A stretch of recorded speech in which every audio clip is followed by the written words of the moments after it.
Hello tubers and tubettes, my name is David and I live in Northern California, and this video is for VanLife.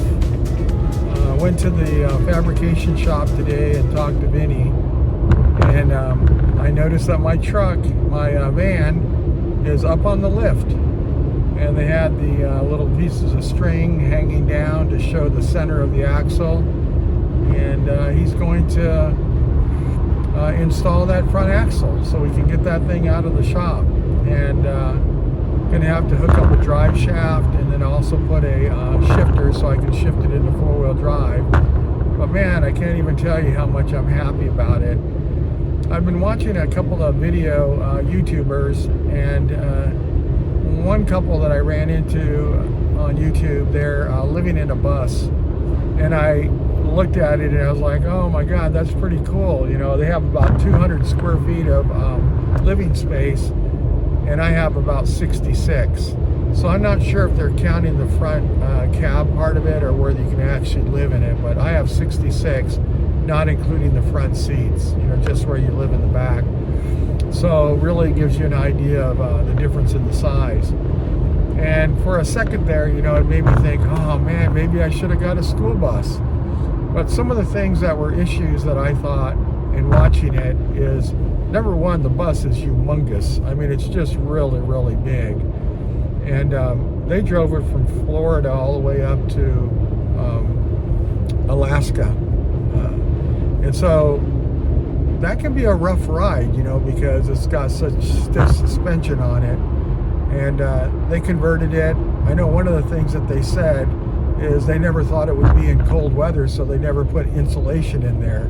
Whereas that's a big mistake, because you need that whether you're in cold weather or hot weather. Another thing that I thought was kind of a big mistake was not having four-wheel drive on it when you're going up to the snow. I know with my truck, it's been so nice. It doesn't have 4x4 emblems on the side of it, but whenever I go to a snow chain area where you've got to chain up, and I pull up to them, I always, they can't tell because I don't have 4x4 emblems on the side. But I tell them, nope, I got four-wheel drive, and they can see the shifter, you know, in between my, right down there between the two front seats. So just drive on through. I don't have to get chained up or anything. And that's really important. I would imagine even more so when you're up in Alaska. And then there's a couple places that are really sketchy. I know they were taking their bus down this really, really heavy driveway, sloped driveway, and right at the end of the driveway was a very busy road, you know, going back and forth. So it looked like they chained it up to a Prius, and they were using that to kind of ensure that they didn't go right out into the road.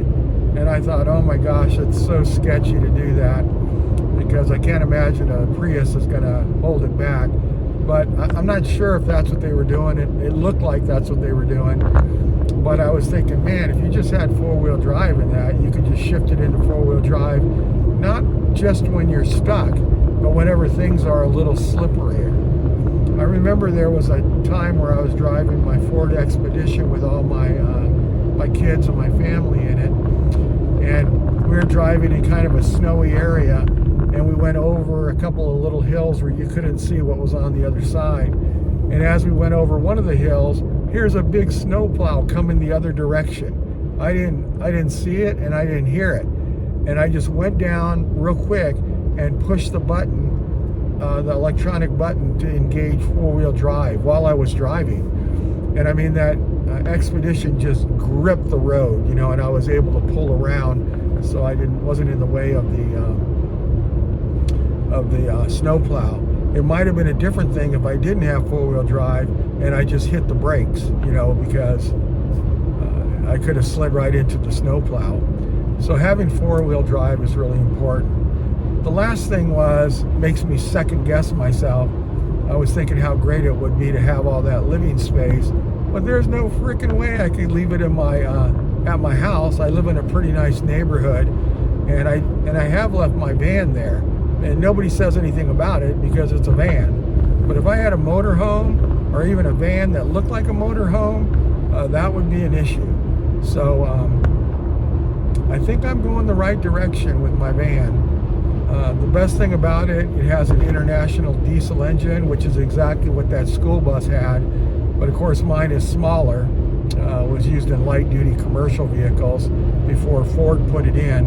And Ford put it in to their 1985 E350 van, which is what I have. It has a C6 automatic transmission. The only downside about that is it doesn't let it gear all the way up so that I can be driving down 75 miles an hour down the street freeway. I can drive at 65 pretty comfortably, but I do have a gear vendor on my 57 Chevy, and it looks like a pretty nice one, and I don't really think I need it on my 57 Chevy. So I was telling the fabricator I'd rather take that gear vendor off my 57 Chevy and put a divorce transfer case in it, so I'd have a four-wheel drive on my 57 Chevy, and it would go in about the same spacing as where the gear vendor is, and then put the gear vendor on my 85 diesel van. So it'd give me one more gear for like highway gears. And anyway, I really do think I made the right decision with the extended van and with the pop-up top. And we talked a little bit about the pop-up top. What I wanted to do was build a frame in the pop-up top, or they call it high top, and I want to extend it so that the top of the van is more level. Right now it angles from the front to the back, and it would be hard to walk on it because you'd want to slip right off the back of the van. So I want to lift it up with like what would look like a little roll bar, like 3 of them inside there. And then I would fill that gap in there with fiberglass. But when I was just talking to the fabricator, he said, you know, we might be able to just cut the metal on the roof in such a way that we could bend it up so it would go straight up, and then right up to where the inside of the high top is. So that way, even if it rained, the water would have to go back up about 4 to 6 inches before it could drip into the pool. And he was even saying on the front where the windshield is to cut that and tip that up too, just making it about as waterproof as you can. So I thought, well, that's a really good idea. So after I get the four-wheel drive installed, that's one of the next steps that I'm going to do. And the gear vendor, you know, so I've got ideas on it. So it was in the shop, and I have a video of it being lifted in the shop. So it looks like the four-wheel drive is getting ready to go in, and that's going to be a great milestone and the next step in the progression of the beast, the VanLife van. So I'm spending a lot of time thinking about what I want to do with it. I'm not in a rush because I'm not going to really use it until I retire in less than 3 years. So then I'll be taking it around, and it's not made to be one that I could live in all the time, although I'm going to set it up that way. It's going to be more for I could stay in it maybe a couple of nights, or eat in it or whatever, and then I would stay in a hotel because I like staying in hotels. So instead of just staying in a hotel every night, maybe I spend a couple of nights where I don't. I don't know, it might be so comfortable I may.